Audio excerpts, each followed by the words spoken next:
جب مصطفیٰ صاحب گھر سے نکلے 6 جنوری کو تقریباً 6:30 بجے گھر سے نکلے اور 6 بجے قریب نکلے اور 6:30 بجے ان کا وہ جو تھا انٹرنیٹ ڈیوائس وہ بند ہو گئی اس بقول اس کی والدہ کے.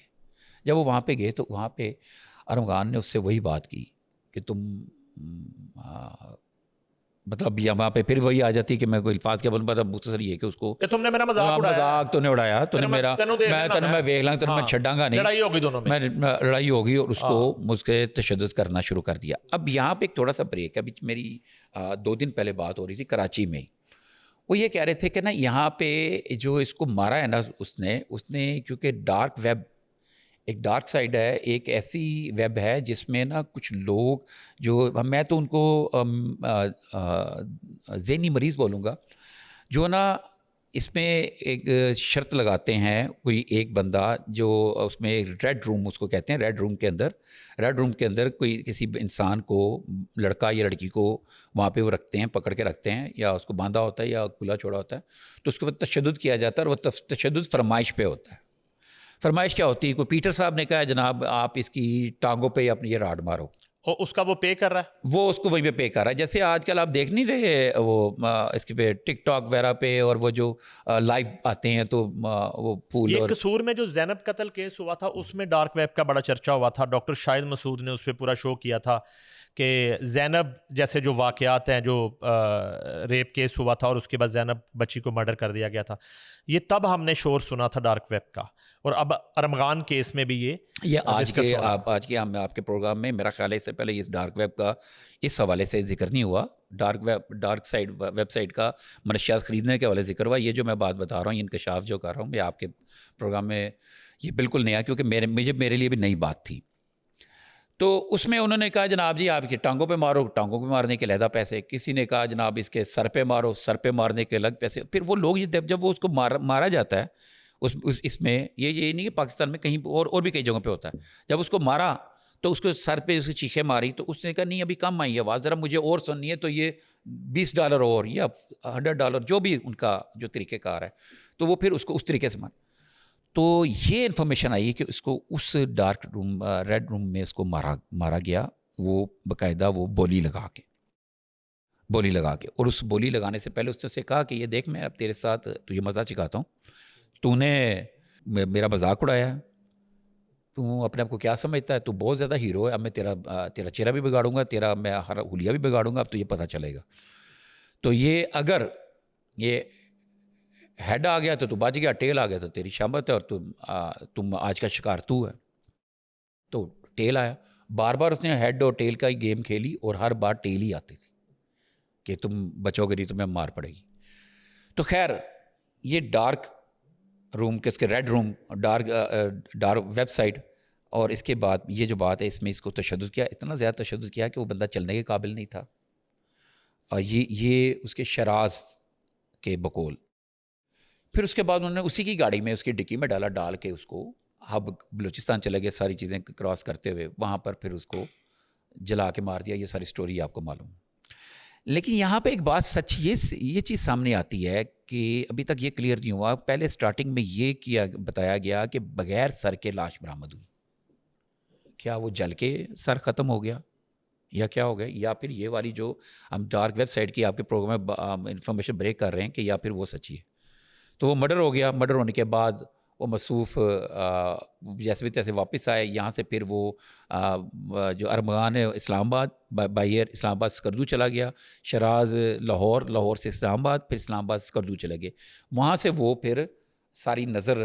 اچھا یہ تو قتل کی کہانی ہے نا جی, یہ تو قتل کی کہانی ہے, انویسٹیگیشن. ہاں نہیں میں اصل میں جو ہے نا اس میں جاننا یہ چاہتا ہوں کہ یہ ہو کیا رہا ہے ہمارے معاشرے میں, کراچی میں کیا ہو رہا ہے. یہ ان کی آپ عمریں دیکھیں, مرنے والے کی عمر آپ کے سامنے ہوگی, میرا نہیں خیال وہ 20 سال کا پورا ہوگا. ارمغان کی عمر بھی 20-22 سال ہوگی, میکسیمم 28 سال ہوگی. اور شراز کی آپ ایج دیکھ لیں. اور یہ منشیات کا دھندا کر رہے تھے. ڈارک ویب بھی ہو گیا, یہ جو کال سینٹر تھا, یہ جو ڈارک ویب تھا, ڈبا سینٹر تھا, یہ لیگل تھا ان لیگل تھا. اور یہ اس کے پیچھے کیا پولیس کی پشت پناہی تھی؟ پولیس کو منتھلی جا رہی تھی؟ کون سے ادارے اس کو سپورٹ کر رہے تھے؟ اور دوسری بات یہ اداکار ساجد حسن کے بیٹے کا، اس کا ساحر کا کیا رول ہے؟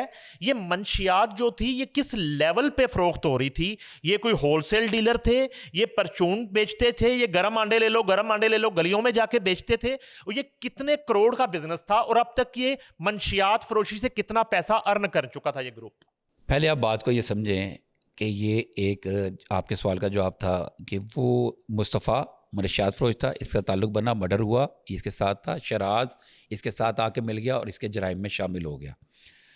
ساحر حسن بھی ایک ڈیلر تھا، منشیات لے کر ان کے پاس آتے تھے، اور یہ منشیات صرف یہاں پہ نہیں ہوتی تھی۔ اور یہ آپ کے بڑی مزے کی بات بتاؤں، یہ منشیات آ رہی ہیں مختلف کورئر کمپنی کا، ہم نہیں نام لیتے ان کا کورئر کمپنی کا، لیکن کورئر کمپنیوں کے ذریعے آتی تھیں، اور یہ کورئر کمپنی کے ذریعے اسلام آباد میں اور لاہور میں، فیصل آباد میں، سیالکوٹ میں باقاعدہ یہ بھیجی جا رہی تھیں۔ اور یہ کوئی کروڑوں کا بزنس نہیں تھا، یہ اربوں کا بزنس تھا۔ یہ جو ساحر نام ہے ساجد حسن صاحب کے بیٹے کا، اس کا صرف اتنا بیان ہے کہ ایک سال کے اس نے 30 کروڑ سے زیادہ کا اس نے پیسے کمائے، یہ اس نے کمائے۔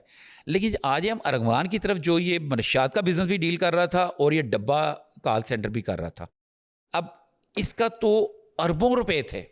آپ یہ کہنا کہ بعض اربوں روپے، یہی وجہ ہے کہ آپ ایک چیز اس میں اس میں آپ نے ایک اور کرنا ہے۔ آپ نے شراز صاحب کو جب پیش کیا گیا مجسٹریٹ کے سامنے وہ دفعہ اس کے چوٹ کے بیان دینے کے لیے، تو انہوں نے کیا جا کے کہا جی مجھ سے پولیس زبردستی بیان لے رہی ہے۔ اور یہ میرا خیال آپ کے سامنے اس طرح ہائی پروفائل کیس میں یہ پہلی دفعہ ایسے ہوگا کہ کوئی ملزم جا کے نا پولیس کے سامنے مان گیا، میڈیا کے سامنے مان گیا، میڈیا کو انٹرویو دے رہا ہے، انٹرویو دینے کے بعد جج کے سامنے جا کے کہہ رہا نہیں ہے۔ اور یہ پھر جا کے جو ارغوان صاحب ہیں، انہوں نے بھی جا کے آگے ڈرامہ شروع کر دیے کہ میرے یہ کیا وجہ ہے، کہاں پہ کہیں پہ ڈیل ہو رہی ہیں، کون کر رہا ہے یہ، کہ بہت جلد یہ چیزیں بھی ہم آپ کو بتا دیں۔ پورا ٹبر ہی نہیں منشیات میں شامل۔ ذرا مجھ سے ایک سوال لے لیں آپ، یہ جو ہے کامران قریشی جو ارمغان کا والد ہے، اس کو جب پتہ چل گیا کہ میرے بیٹے نے قتل کر دیا ہے، اور منشیات فروشی کا اس کو پہلے ہی پتا ہوگا کہ اس کا کماؤ پتر ہے، منشیات بیچ کے پیسہ لا کے دے رہا ہے۔ ساجد حسن کے میں نے سنا جی میرا ٹھیک ہے، میرا بیٹا، میں اس کے ساتھ کھڑا ہوں۔ یار کوئی شرم ہوتی ہے خواجہ آصف کے بقول، کوئی حیا ہوتی ہے، کوئی خدا خوفی ہوتی ہے؟ ساجد حسن صاحب کہہ رہے ہیں کہ میں اپنے بیٹے کے ساتھ کھڑا ہوں۔ کس بیٹے کے ساتھ؟ جو بہت بڑے منشیات فروش گینگ کا حصہ ہے، جو منشیات کا سپلائر ہے، جو کارٹل کا پارٹ ہے۔ اس کا باپ اداکار ساجد حسن، جس کے ڈرامے ہم بچپن سے دیکھتے آئے ہیں، اور اس کی اداکاری، اس کا واقعہ ایک اور سن لیں مجھ سے نا۔ انہوں نے ہیئر ٹرانسپلانٹ کرا لیا، ہیئر ٹرانسپلانٹ کرا کے، اور ان کا وہ سر جو ہے نا وہ خراب ہو گیا، اور انہوں نے وہ واویلا کیا، اور اس ڈاکٹر پہ، انہوں نے سرجن پہ کیس کر دیا۔ بعد میں بات کیا کھلی؟ بات یہ کھلی جب ہیئر ٹرانسپلانٹ کرتے ہیں تو 15 دن کے لیے آپ نے نہ اسموکنگ کرنی ہے، نہ الکوہل کا استعمال کرنا ہے۔ تو موصوف نے کسی چیز کا پرہیز نہیں کیا، اگلے 2 گھنٹے میں موصوف نے بوتلیں خالی کی، اور وہ ان کا زخم خراب ہو گیا، اور انہوں نے وہ مدعا بنا دیا، بعد میں پکڑے گئے۔ میرا کہنے کا مقصد ہے ان دونوں باپوں کے لیے ذرا مجھے کچھ بتائیے کہ یہ کس قسم کے باپ ہیں؟ اچھا، اب اس کے ارمان کے باپ سے پھر ساحر کی طرف جاتے ہیں۔ ارمان کے والد صاحب تو پہلے راک سٹار بھی تھے، اور یہ بتایا یہ جا رہا ہے کہ اس وقت بھی منشیات کرتے تھے، منشیات فروخت تھے، منشیات فروش تھے۔ کوک سٹار تھے؟ کوک، ہاں بالکل کوک سٹار آپ کہہ سکتے ہیں، راک سٹار۔